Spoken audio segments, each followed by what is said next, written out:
Virgile Elias Guérig, écrivain. C'est une question de temps et d'espace, de l'enfance. Je crois que c'est Christian Bobin qui a dit ou qui a écrit, c'est un souvenir assez lointain, revivre l'enfance longtemps après l'enfance, c'est ce que vivent les amoureux, les funambules, les écrivains. Donc c'est un désir assez difficile à expliquer, mais qui a toujours été présent depuis l'enfance. Et pour ajouter un espace à ce temps, je dirais du ventre, de l'estomac. L'écriture, chez moi en tout cas, n'a rien à voir avec une activité intellectuelle ou purement désincarnée. C'est du souffle, c'est une voix, c'est le corps qui parle, c'est une circulation. Donc je dirais de l'enfance et du fond du ventre. Je pense aussi que ne pouvoir vivre qu'une vie, c'est comme ne pas vivre du tout. Et depuis tout petit, j'ai l'impression, quand je me retrouve face à une page que j'écris ou face à une page que je lis, que j'ai la chance d'avoir une existence un peu dilatée. C'est-à-dire que je peux vivre plusieurs vies, je peux faire l'expérience de l'abolition du temps et de l'espace. Quand on ouvre un livre, la plupart du temps, c'est un mort qui nous parle. C'est-à-dire qu'il y a une dilatation maximale de l'existence. Très minime, très très très minime. Longtemps pour moi, la lecture, ça a été voir mon père dessiner, allongé sur le parquet.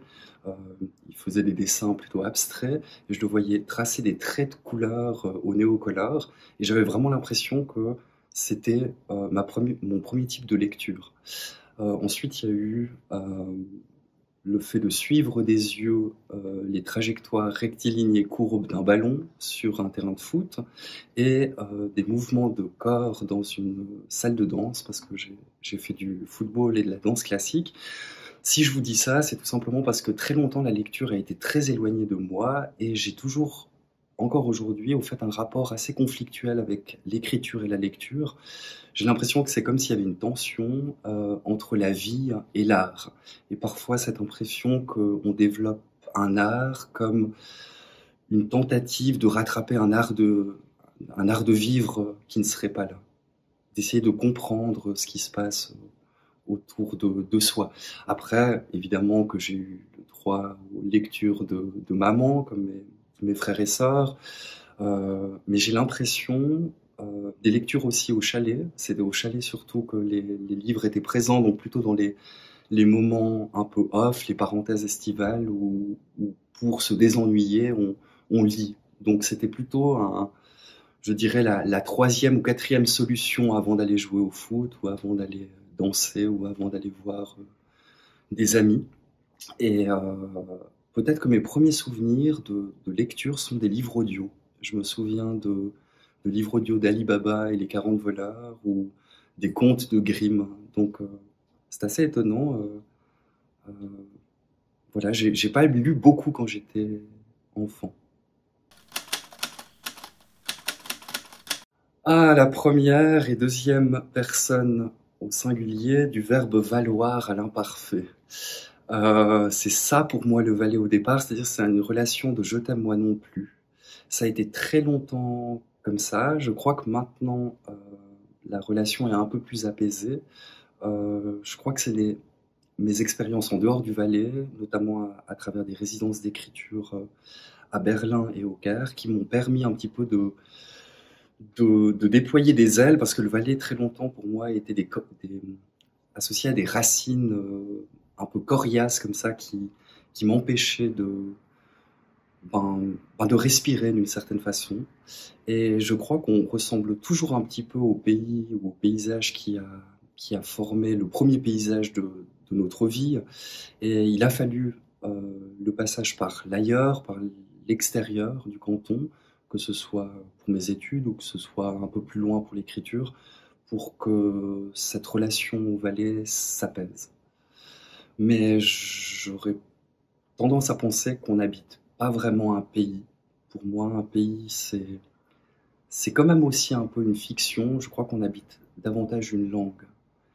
J'ai l'impression d'avoir, dans tout mon parcours, depuis que je suis tout petit, d'avoir été plus francophone que valaisan, d'avoir regardé plus TF1 et France 2 que la télévision suisse romande. Donc, je dirais que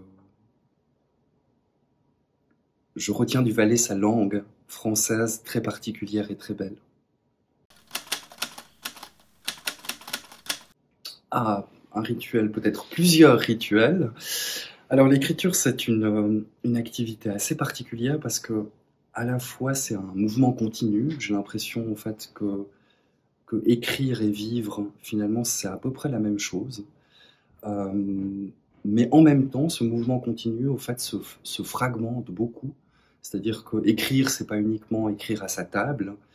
Écrire, c'est aussi ne pas écrire. C'est aussi se taper la tête contre les murs pour savoir ce qu'on voudrait écrire. C'est aussi s'ennuyer beaucoup. Je préconiserais de s'ennuyer souvent et longtemps pour pouvoir écrire. C'est aussi lire, c'est aussi se documenter, c'est aussi réécrire, c'est aussi effacer, c'est aussi courir. Je cours beaucoup dans ma vie. Et c'est souvent en courant, ou c'est rarement en tout cas à la table de travail, devant la page, que le véritable travail se fait. Oh là, ça sera très difficile de répondre en quelques secondes. J'aurais à la fois envie de ne donner aucune réponse et à la fois envie de vous dresser un inventaire qui va très vite nous ennuyer, moi également. Mais je dirais que je suis arrivé à la littérature en tant que lecteur et en tant qu'auteur par la chanson à texte. Donc j'aurais envie de répondre Georges Brassens, Jean Ferrat, euh, Léo Ferré, Serge Gainsbourg ou d'autres. Mais en même temps, pour citer peut-être quelques auteurs, je pense que Camus est, est absolument primordial dans mon parcours. Lorsque j'ai lu à 16 ans cet incipit de L'étranger, aujourd'hui maman est morte, c'est quelque chose qui m'a qui m'a profondément heurté comme un uppercut, m'a presque réveillé un petit peu d'une certaine façon. Donc je dirais que le départ, c'est la lecture de L'étranger. Je me sentais beaucoup d'affinité avec ce personnage un peu perdu dans un monde absurde, dans sa propre vie qui lui apparaît presque étrangère. Et sinon, parce que pour l'instant, j'ai écrit des romans, j'ai écrit de la poésie aussi. Je pense que la lecture de Jacques Côté a été fondamentale. J'ai même eu la chance de le rencontrer à Grignan il y a 10 ans. Il avait lu mon premier recueil de poèmes publié à l'âge d'homme et il m'en avait fait un retour élogieux qui m'avait fait rougir complètement. Et si je pense à Jacques Côté, c'est parce que avant lui, je connaissais pas du tout la poésie contemporaine. Je m'étais arrêté au surréalisme et j'ignorais tous ces poètes de la présence comme Bonnefoy ou Guyevic, qui sont des auteurs très importants pour mon travail poétique en cours. Avez-vous écrit des textes que vous n'avez jamais voulu montrer à personne? Et si oui, pour quelle raison? C'est une drôle de question, mais une question très intéressante, parce que la question de l'écriture, est-ce que écrire c'est publier ou bien pas, finalement? C'est une question qui me laisse passablement perplexe, peut-être encore plus dans le monde contemporain, où il y a de nouvelles formes éditoriales avec de l'auto-édition qui se fait de plus en plus, avec les réseaux sociaux, etc. À titre personnel, j'ai beaucoup de textes que j'ai écrits évidemment et que je n'ai pas montrés, mais c'est pas pour des raisons qu'il y aurait des textes à publier et à montrer, des textes à cacher. C'est plus dans la perspective de textes en chantier ou en construction. Je pense qu'un texte véritablement abouti, c'est quand même un texte qui a été préparé pour un certain lecteur. Donc il y a différentes strates de textes et pas tous doivent être montrés. Alors voilà ma dernière publication, Peut-être un visage, un roman publié à l'Âge d'Homme en 2018.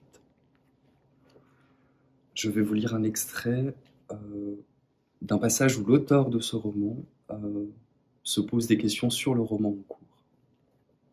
Tu diras, je le sais, que tu te souviens de cette vie, de toute cette vie qui n'est plus de la vie, que tu sentais déjà sur le moment frémir, tousser, palpiter, vaciller, en passe de se diluer, de s'éteindre. Tu te souviens encore des rythmes et des paysages de l'année, de leur imperceptible mue, de leur subtil nuancier. Tu te souviens des Scooby-Doo, des Pox, des Bermudas, des Pins, des Tamagotchi, des Game Boy. Plus loin, plus tôt, c'étaient les billes, tu t'en souviens, les coins-coins, les Krados, les Panini, les Mystères de Pékin, et les bandanas, les élastiques. Te reviennent même la nuit, sous forme d'hologramme, Philippe Risolier et Lagaffe, Patrice Laffont et Marie-Ange Nardi, Pierre Bellemare, Maïté, Olivier et Tom, et puis Jerry, Winnie l'ourson et Speedy Gonzales. Tu te souviens d'Arnold Schwarzenegger, acteur, des Cocco Bello, Bello Cocco, des beignets, des trampolines, des espadrilles, des sandales en plastique.